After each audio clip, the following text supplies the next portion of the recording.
નમસ્કાર, power by steel India સાથે હું હર્ષ જીતેન્દ્ર. આજના ખાસ રિપોર્ટમાં આપનું સ્વાગત છે. આ વર્ષે દેશના ઘણા રાજ્યોમાં ભારે વરસાદની સિઝન ચાલુ છે. જ્યારે કેટલાક રાજ્યોમાં થોડો ઓછો વરસાદ પડ્યો. આ દરમિયાન ઘણા રાજ્યોમાં પૂર આવ્યું અને કેટલાક હજુ પણ પૂરની સ્થિતિ સાથે સંઘર્ષ કરી રહ્યા છે.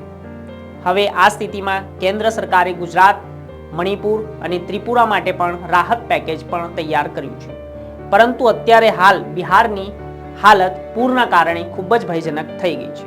બિહારમાં પૂરને કારણે લગભગ 2,24,597 હેક્ટર વિસ્તારમાં પાકનું નુકસાન થયું છે.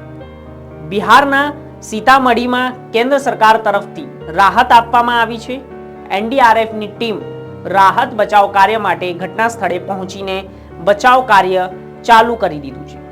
આવી કપરી પરિસ્થિતિમાં ભારતીય વાયુસેનાએ બિહારના સીતામઢી અને દરભંગાના પૂર પ્રભાવિત વિસ્તારોમાં હેલિકોપ્ટર દ્વારા ડ્રાય અનાજ પૂરું પાડવામાં આવ્યું છે.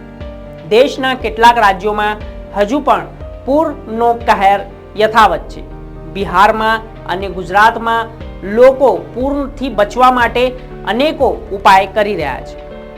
તેમના મકાન, ખેતી સહિત ઘણી વસ્તુઓ નાશ પામી રહી છે. આ સાથે પૂરગ્રસ્ત લોકોને એક ટંકનું ખાવા માટે પણ તરસી રહ્યા છે. પૂરગ્રસ્ત રાજ્યોમાં રહેવાસીઓની હાલત વધુ ને વધુ ગંભીર બનતી જાય છે. એક રિપોર્ટ અનુસાર હવે ઘણા રાજ્યોમાં સ્થિતિ સુધરી રહી હોય તેવું લાગી રહ્યું છે. કેન્દ્ર સરકારે ગુજરાત, મણિપુર અને ત્રિપુરાને પૂર રાહત પેકેજ તરીકે રૂપિયા 675 કરોડ ફાળવવામાં આવ્યા છે. તો બિહાર માટે હજુ કોઈ પણ જોગવાઈ કરવામાં આવી નથી, પરંતુ રાહત કાર્ય ચાલુ છે. આગળ વાત કરીએ તો સર્વે માટે કેન્દ્ર સરકાર ગુજરાત સહિત 3 પૂરગ્રસ્ત રાજ્યોમાં આઈએમસીટીની ટીમ બિહાર, બંગાળ પણ જશે. પૂર પ્રભાવિત રાજ્યો માટે નેશનલ ડિઝાસ્ટર રિસ્પોન્સ ફંડમાંથી 675 કરોડની એડવાન્સ રકમ જારી કરી છે.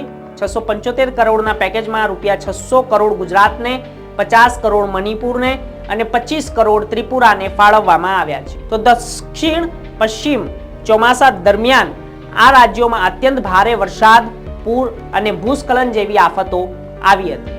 તો કેન્દ્ર સરકારે કહ્યું છે કે તે પૂરગ્રસ્ત રાજ્યોને શક્ય તમામ મદદો પૂરી પાડવા માટે પ્રતિબદ્ધ છે. ગૃહ મંત્રાલય દ્વારા જારી કરાયેલા એક નિવેદનમાં કહેવામાં આવ્યું છે કે આ વર્ષે આસામ, મિઝોરમ, કેરળ, ત્રિપુરા, નાગાલેન્ડ, ગુજરાત, આંધ્રપ્રદેશ, તેલંગાણા અને મણિપુરમાં ભારે વરસાદ પર અને તેના કારણે ભૂસ્ખલનને કારણે ભારે નુકસાન થયું છે. ગૃહ મંત્રાલયે કહ્યું છે આંતર મંત્રાલય કેન્દ્રીય ટીમ પાસેથી રિપોર્ટ મળ્યા બાદ બાકીના રાજ્યોને વધારાની નાણાકીય સહાયનો નિર્ણય લેવામાં આવશે.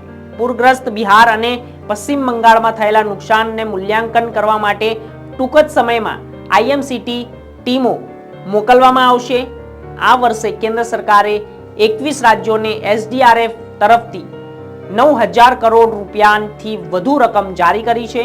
તેમજ આ સમયે એનડીઆરએફ તરફથી 15 રાજ્યોમાં 4500 કરોડ રૂપિયાથી વધુની રકમ આપવામાં આવી છે.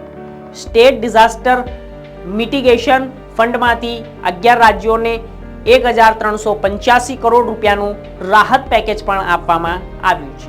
તો આ રીતે ગુજરાત સરકારે પણ ખેડૂતોને રાહત આપી છે. તમને જણાવી દઈએ કે આ પહેલા પણ જુલાઈમાં ગુજરાતના ઘણા જિલ્લાઓમાં ખેડૂતોને પાકને નુકસાન પણ થયું હતું. ત્યારબાદ રાજ્ય સરકાર ખેડૂતોને રાહત આપવા માટે 350 કરોડ રૂપિયાનું રાહત પેકેજ જાહેર કર્યું હતું. તો જુલાઈના ત્રીજા સપ્તાહમાં રાજ્યના 9 જિલ્લા પોરબંદર, દેવભૂમિ, દ્વારકા, જુનાગઢ, રાજકોટ, ભરૂચ, આણંદ, નવસારી, સુરત અને તાપીમાં ભારે વરસાદના કારણે પાકને ભારે નુકસાન થયું હતું. બાદમાં સરકારે નુકસાનનું મૂલ્યાંકન કરવા માટે સર્વે હાથ ધર્યો હતો. તે સમયે અન્ય ઘણા રાજ્યોમાં લાખો હેક્ટર વિસ્તારમાં પાક નુકસાન પામ્યા હતા. તો મહારાષ્ટ્રના કેટલાક વિસ્તારોમાં લગભગ 2.25 લાખ હેક્ટરના પાકને અસર થઈ હોવાનો અહેવાલ પણ સામે આવ્યો. તો અમારા ખાસ અહેવાલમાં અને રિપોર્ટમાં બસ આટલું જ. દેશ દુનિયા અને એગ્રીકલ્ચર ન્યૂઝ માટે જોતા રહો કૃષિ જાગરણ. નમસ્કાર.